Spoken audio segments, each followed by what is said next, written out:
Ya, terima kasih Anda masih bergabung bersama kami dalam Market Review, pemirsa. Dan berikut ini kembali kami sampaikan data untuk Anda terkait dengan pergerakan inflasi dari bulan Januari sampai dengan Juli 2025.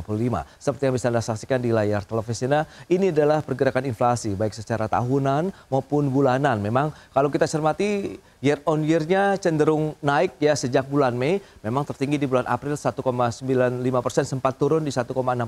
Kemudian naik lagi sampai dengan di bulan Juli 2,37% untuk pergerakan inflasi secara tahunan. Sementara inflasi bulanannya tidak jauh berbeda, 0,30%. Setelah di bulan Juni juga terjadi inflasi, meskipun di bulan Mei terjadi deflasi 0,37%. Kemudian di awal tahun Januari, Februari juga sempat terjadi deflasi. Dan selanjutnya kita cermati untuk komoditas penyumbang utama dari inflasi. Ini apa saja? Baik, di bulan Juli kita lihat secara bulanan ada komoditas beras, kemudian tomat, bawang merah, cabai rawit, dan juga bensin. Ini dia komoditas penyumbang inflasi secara bulanan. Dan secara tahunan kita akan cermati bersama seperti apa. Ini dia komoditasnya, ada emas perhiasan. Pemirsa, nampaknya masih memberi kontributor terhadap pergerakan inflasi di bulan Juli secara tahunan. Kemudian bawang merah, tomat, beras, kemudian ada juga tarif air minum PAM yang menjadi pemicu inflasi di bulan Juli 2025 ini. Baik, kita akan lanjutkan kembali perbincangan bersama dengan Pak Rizal, kemudian juga Pak Abdullah Mansuri untuk mencermati dengan beberapa data tadi yang sudah disampaikan. Nah, kalau kita kaitkan sedikit dengan pergerakan daya beli, sempat juga disinggung oleh Pak Abdullah Mansuri ini, Pak Rizal. Lantas bagaimana Anda melihat kenaikan dari harga bahan pangan, volatile food seperti yang Anda sampaikan, lebih dipicu berarti triggernya karena apa nih Pak Rizal? Ya, yang pasti penyebabnya adalah cuaca ya, musim. Juga ada faktor-faktor yang memang sebagai pendorong misalnya ya, eksternal gitu ya. Dan tentu kenaikan ini juga bukan fenomena musiman semata gitu ya, tapi juga detik aspek labu. Misalnya sekarang ini kan kemarau basah ya, dan ini anomali iklim yang memperpendek siklus panen dan meningkatkan juga kegagalan nanam gitu ya, terutama hortikultura ya, terutama di luar Jawa. Kemudian juga terjadi pasca panen gadu yang ini juga bisa menyebabkan kelangkaan beras dan hortikultura. Apalagi sekarang agak anomali memang. Sisi lain kita stok beras cukup gitu ya, tapi harga naik terus. Ini sebenarnya apa gitu ya? Ya mestinya pemerintah segera mengeluarkan beras gitu ya untuk menstabilisasi harga pangan ini. Dan memang yang paling penting lagi Mas Beras adalah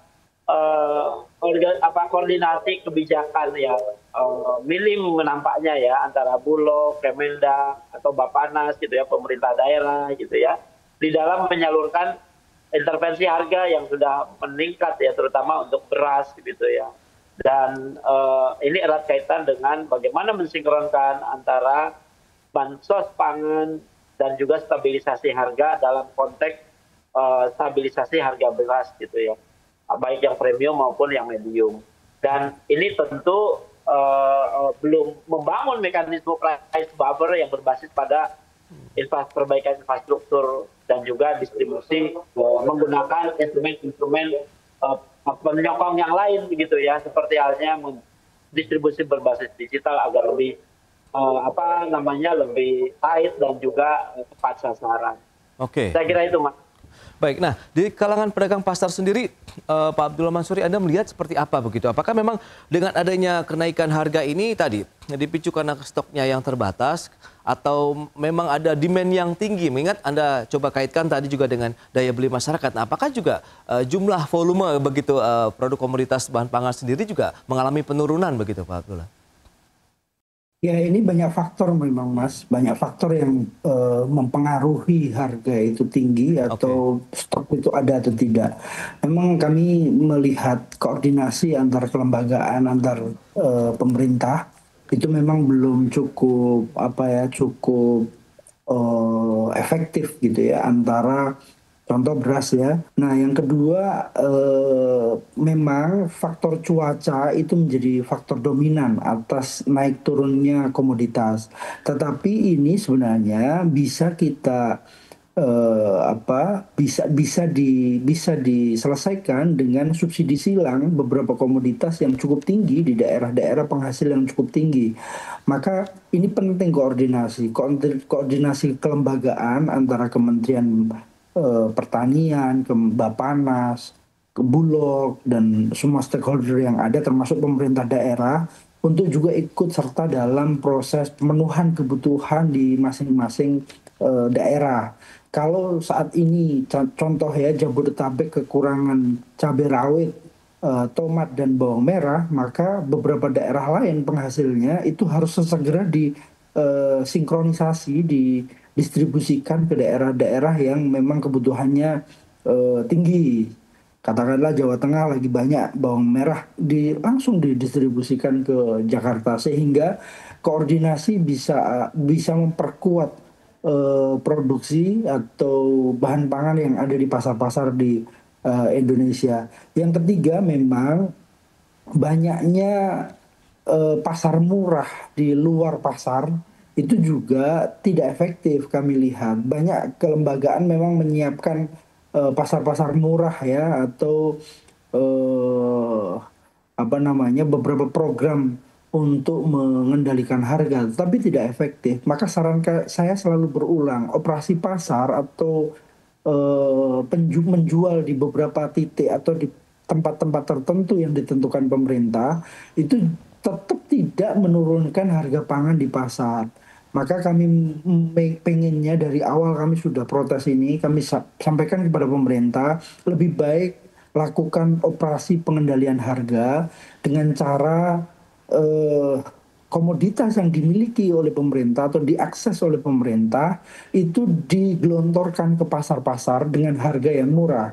Sehingga apa? Sehingga harga pasar secara otomatis terdorong murah. Kalau komoditasnya banyak, secara otomatis harganya juga akan turun. Tapi kalau komoditasnya kecil, maka permintaan stabil, maka harga itu akan melambung tinggi.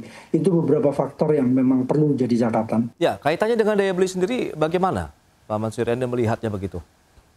Ya ini faktor lain ya di luar itu. Tetapi memang kami melihat catatan kami itu ada penurunan per bulan kurang lebih 10%. Oke. Jadi ini yang menjadi terus kami gali, terus kami sinkronisasi penurunan yang kami temukan di setiap daerah di seluruh Indonesia setiap bulannya mengalami penurunan 10% daya belinya.